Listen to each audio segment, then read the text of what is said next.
El tema que queremos hablar hoy tiene que ver con algo muy significativo. Queremos tocar un tema de actualidad, pero que tiene una significación a través de los tiempos. Queremos hablar sobre los ángeles en el cielo, cuando las personas mueren.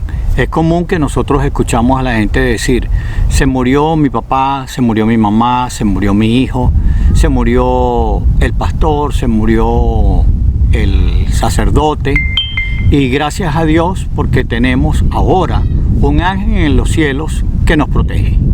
Ese es el tema que queremos discutir y dilucidar el día de hoy.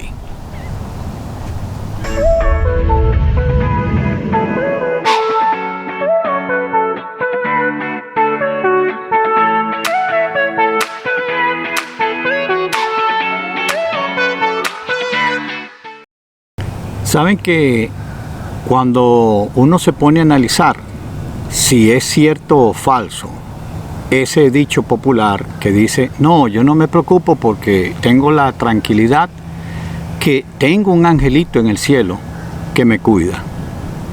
Tengo un angelito en el cielo que me protege. Yo le pido a mi angelito, le pido a mi papá que me cuide y que cuide a mi familia, que cuide a mis hijos.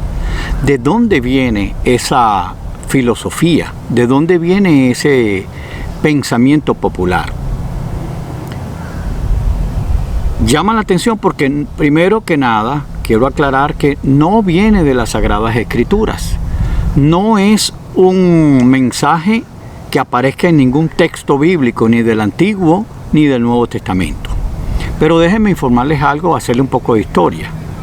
Resulta que cuando el Imperio Romano logró conquistar todo lo que fue Palestina y con ello llegar y someter al pueblo de Israel, unos cuantos años, sobre todo el 70 antes de Cristo,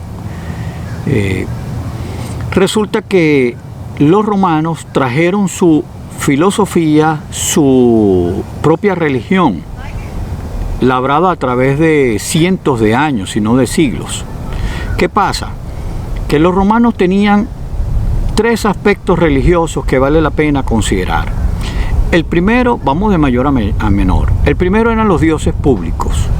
Dentro de los dioses de los romanos eran una nación politeísta, es decir, creían en múltiples dioses. Creían en Júpiter, Venus, Minerva como diosa de la guerra, Júpiter como el mayor de los dioses, Baco como el dios del vino, entre otros. Múltiples dioses. Y a cada uno le brindaban adoración y le brindaban culto y le ofrecían ofrendas. Inclusive esas ofrendas que ellos les ofrecían a estos dioses eran como tipo de pacto. Yo le entregaba una ofrenda a este dios, y si ese dios no me cumplía, yo podía ponerme bravo con él, vulgarmente hablando, calentarme con él y dejar de seguirlo, porque él no me había cumplido a mí, o no me había hecho, no había respondido al pacto que habíamos hecho. Por supuesto, esos eran los dioses públicos y dioses que brindaban un sacrificio público también, sacrificio de animales y sacrificio de ofrenda de alimentos. También existían los dioses familiares. Resulta que en el pueblo romano, cada uno de ellos tenía un altar, en su casa tenía un altar para brindar tributo, y le prendían vela y le ofrecían ofrendas a los muertos de la familia, es decir, a sus antepasados.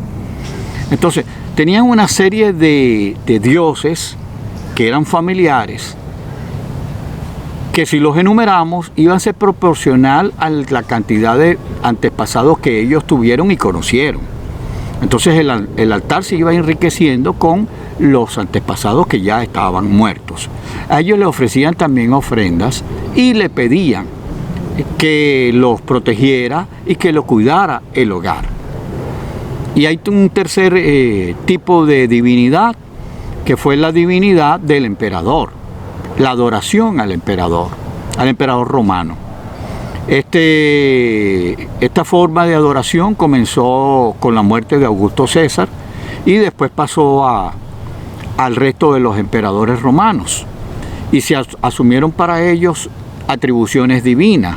Como eran los representantes del pueblo, entonces yo soy la divinidad, yo soy Dios.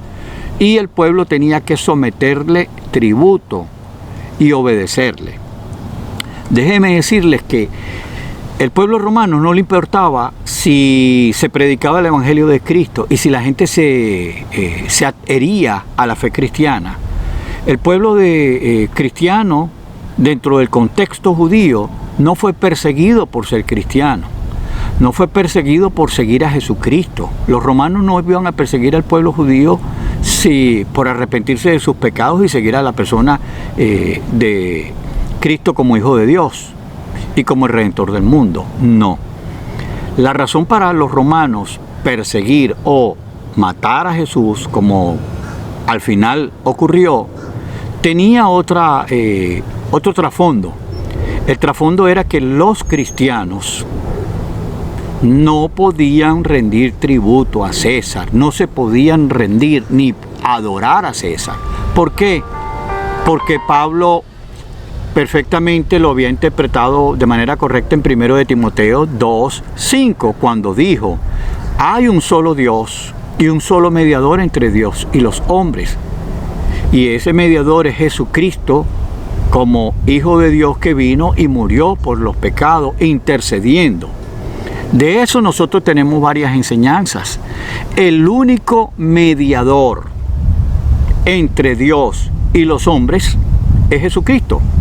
No hay otra divinidad, porque si nosotros asumimos que nuestros familiares están en el cielo e interceden por nosotros y nos pueden conceder favores, estamos poniendo otro intermediario o mediador entre Dios Padre y los hombres. Yo sé que existen algunas religiones y alguna fe cristiana que tienen una serie de estratos de personas que ya han muerto como intermediarios entre Dios y nosotros, y llegan y dicen: no, Él está más cerca de Dios. Pero déjeme decirle, eso es un problema de interpretación de lo que significa la muerte y la resurrección, que es un tema que vamos a tocar en la próxima entrega. Por hoy podemos quedar claro en que no hay angelitos en los cielos después de la muerte. Cuando el ser humano muere, muere. Y la muerte no es más que la separación del cuerpo y del espíritu. La Biblia nos dice que cuando el cuerpo muere, el polvo vuelve al polvo, es decir, se descomponen nuestros cuerpos y van a reposar, y el espíritu, que es la parte espiritual del ser humano, la Biblia dice que regresa a Dios quien lo dio. De allí se deriva que realmente cuando nosotros morimos estamos muertos, y como cristianos la Biblia dice que reposamos de un sueño profundo, y de ese sueño profundo vamos a ser levantados cuando Cristo venga por su pueblo, y los muertos en Cristo resucitarán primero. Eso es lo que nosotros creemos a la luz de la palabra de Dios.